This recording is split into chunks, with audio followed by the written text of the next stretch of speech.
अगली शाम सूरज धीरे धीरे ढल रहा था और उसकी सुनहरी किरणें पूरे गांव को एक नर्म रोशनी से नहला रही थीं। धर्मपाल जी अपने गौशाले में रोज की तरह गायों को चारा डालने में व्यस्त थे। हवा में हल्की ठंडक और घास की महक थी और गौशाले में गायों के मुंह से चारा चबाने की हल्की आवाजें चारों तरफ गूंज रही थीं।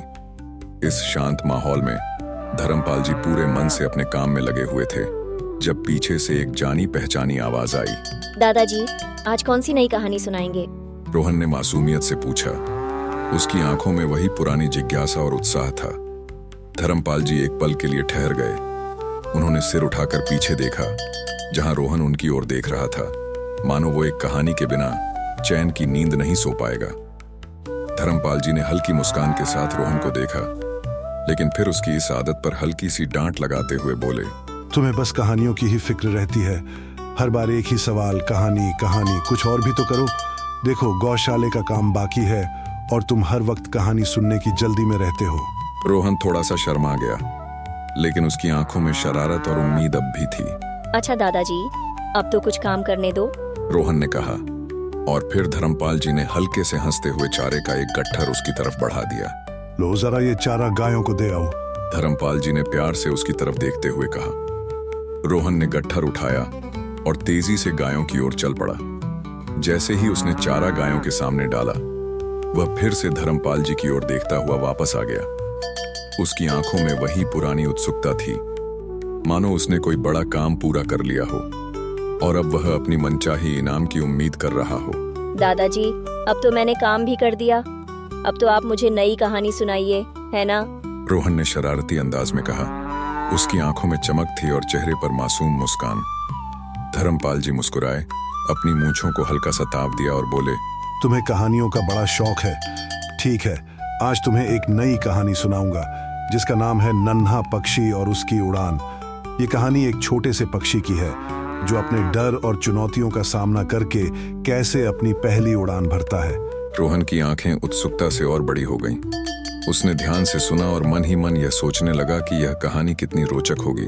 दादाजी, यह तो बहुत मजेदार लग रहा है, मुझे आज ही यह कहानी सुनाइए। रोहन ने खुश होकर कहा। धर्मपाल जी ने प्यार से उसके सिर पर हाथ फेरा और बोले, ठीक है, पहले गौशाले का बाकी काम निपटा लें, फिर तुम्हें यह कहानी सुनाऊंगा। यह कहानी तुम्हें सिखाएगी कि जब हम डर के आगे हार नहीं मानते और छोटे छोटे कदम लेकर आगे बढ़ते हैं तो बड़ी सफलता खुद ब खुद हमारे पास आ जाती है। गौशाले का काम खत्म होने के बाद जब वे दोनों घर की ओर लौट रहे थे, सूरज पूरी तरह से ढल चुका था। आसमान में हल्की हल्की चांदनी बिखर गई थी और दूर दूर तक सन्नाटा था। रोहन को अब बेसब्री से इंतजार था कि दादाजी उसे कहानी सुनाएं। उसकी हरकतों से साफ दिख रहा था कि वह कहानी के लिए कितना उत्सुक था। हर बार जब वह देखता कि धर्मपाल जी चुपचाप काम कर रहे हैं, वह फिर से टोक देता, दादाजी, कहानी कब सुनाएंगे? बस अब थोड़ा सब्र करो, तुम्हें तुम्हारी कहानी भी मिलेगी और उस कहानी के साथ एक अनमोल सीख भी। नन्हा पक्षी और उसकी उड़ान तुम्हें यह सिखाएगी कि कैसे छोटे छोटे प्रयास, निरंतरता और धैर्य हमें हमारी मंजिल तक पहुंचा सकते हैं। धर्मपाल जी हल्की सी हंसी के साथ बोले। रोहन ने सिर हिलाते हुए ध्यान से सुना और मन ही मन इस नई कहानी के बारे में सोचने लगा। उसकी आंखों में नई जिज्ञासा और उत्सुकता थी। धर्मपाल जी ने कहानी शुरू की।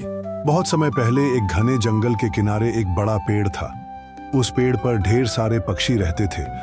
उन पक्षियों में एक छोटा और कमजोर दिखने वाला नन्हा पक्षी भी था जिसका नाम चिंपू था। चिंपू बाकी पक्षियों से काफी छोटा था और उसे उड़ने में बहुत दिक्कत होती थी। बाकी बड़े पक्षी उसकी इस कमजोरी का मजाक उड़ाते थे। चिंपू को बहुत बुरा लगता था, लेकिन उसने कभी हार नहीं मानी। वह रोज कोशिश करता कि वो भी बाकी पक्षियों की तरह ऊंची उड़ान भर सके, लेकिन हर बार जब वह उड़ने की कोशिश करता, वह थोड़ी दूर जाकर गिर जाता। एक दिन जंगल में एक प्रतियोगिता का आयोजन हुआ। यह प्रतियोगिता थी सबसे ऊंचा उड़ने वाले पक्षी की। सभी बड़े और ताकतवर पक्षी इस प्रतियोगिता में भाग लेने के लिए तैयार थे।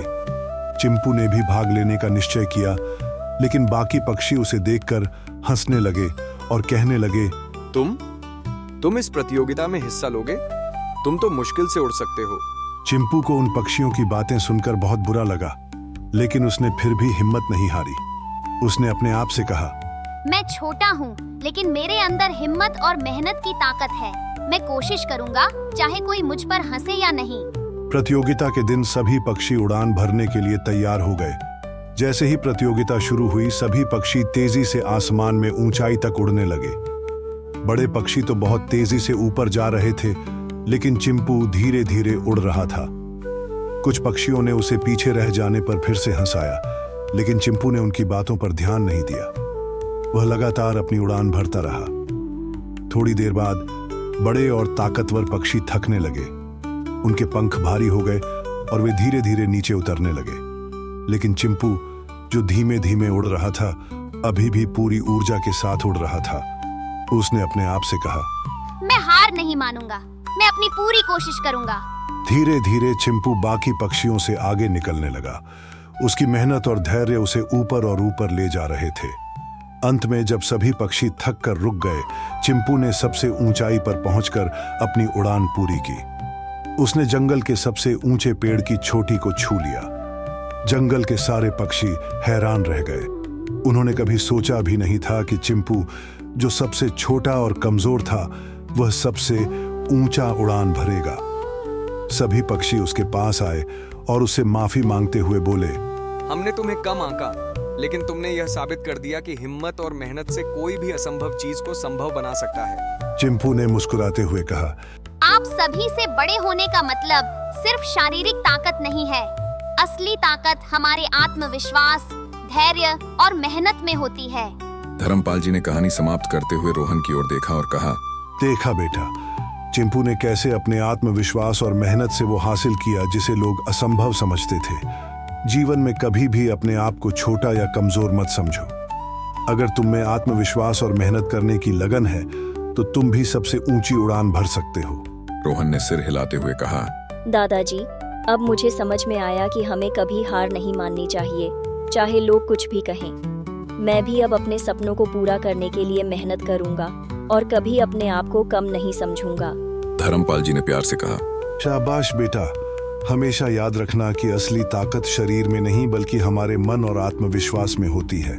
इस कहानी से रोहन ने यह महत्वपूर्ण बात सीखी कि भले ही कोई शारीरिक रूप से छोटा या कमजोर हो, लेकिन अगर वह मेहनत, धैर्य और आत्मविश्वास के साथ लगातार प्रयास करता रहे, तो वह बड़ी से बड़ी चुनौतियों को पार कर सकता है।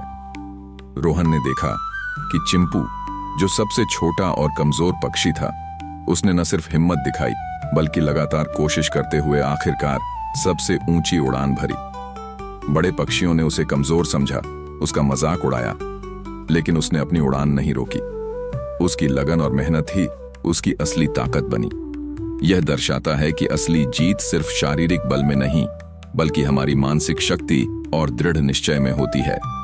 रोहन ने यह भी सीखा कि लोग चाहे कुछ भी कहें या हमारा मजाक उड़ाए, हमें अपने लक्ष्य पर ध्यान देना चाहिए और अपने काम में लगातार मेहनत करनी चाहिए। बड़ी जीतें छोटे छोटे प्रयासों से ही हासिल होती हैं और कठिनाइयों का सामना करना ही असली साहस है।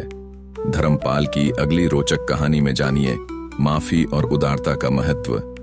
ये कहानी न सिर्फ मनोरंजक होगी, बल्कि आपके दिल को छू लेने वाली भी। एक ऐसी प्रेरणादायक कथा जो हमें सिखाएगी कि कैसे किसी को माफ करके और दिल से उदार होकर हम अपने जीवन में सच्ची शांति और खुशी पा सकते हैं। जब हम माफ करते हैं, तो हम सिर्फ दूसरों को ही नहीं, बल्कि खुद को भी आजाद करते हैं। और जब हम उदार होते हैं, तो हमारी दुनिया और भी सुंदर हो जाती है। तो दोस्तों, अगली बार की कहानी का इंतजार जरूर करें, क्योंकि यह आपकी जिंदगी में नई रोशनी लाएगी। तब तक ध्यान रखें कि छोटे छोटे काम और दृढ़ निश्चय हमारे जीवन को बेहतर बना सकती हैं।